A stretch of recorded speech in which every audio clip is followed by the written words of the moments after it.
The subject of Gnostic anthropology explores the history of our planet Earth, and describes in detail the civilizations that have inhabited the Earth in the past and that will inhabit it in the future.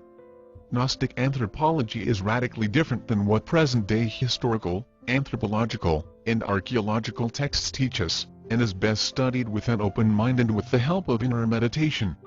A study of Gnostic anthropology will enable us to see more clearly where our present civilization stands, as well as where we personally stand, with respect to the overall history of the planet.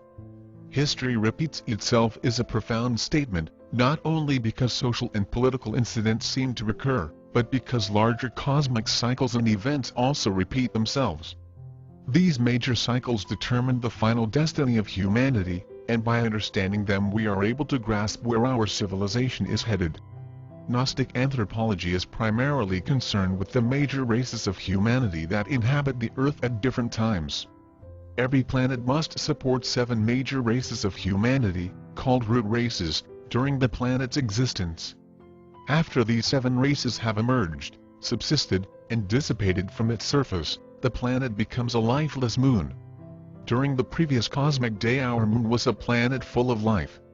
Following the course of every planet, however, it supported its 7 root races and eventually became what it is today, a barren, lifeless moon that now orbits the Earth. Present-day humanity is part of the 5th root race of the Earth, called the Aryan race.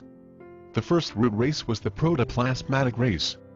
These beings were fully awake, divine individuals, with bodies that were semi-physical, semi-etheric.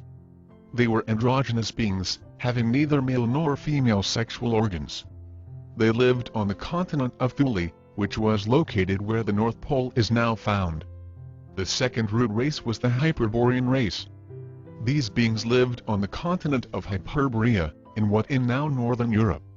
They were also awake, divine, and androgynous beings, and reproduced by fragmentation.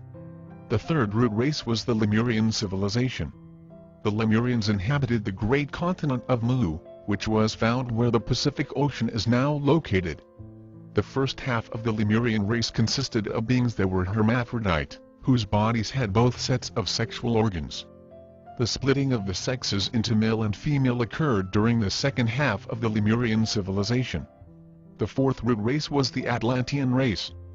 These beings inhabited the continent of Atlantis, located where the Atlantic Ocean now stands. After the submersion of Atlantis, the 5th root race to inhabit the Earth is our current Aryan race. The 6th and 7th root races are yet to come, following the end of our Aryan civilization. Each root race exists on Earth for as long as it takes the solar system to go round the entire zodiacal belt. This length of time is called a sidereal year, and is documented in modern astronomy. Each sidereal year lasts 25-68 years, and, for the purposes of Gnostic anthropology, begins and ends when the Earth is found in the zodiacal constellation of Aquarius.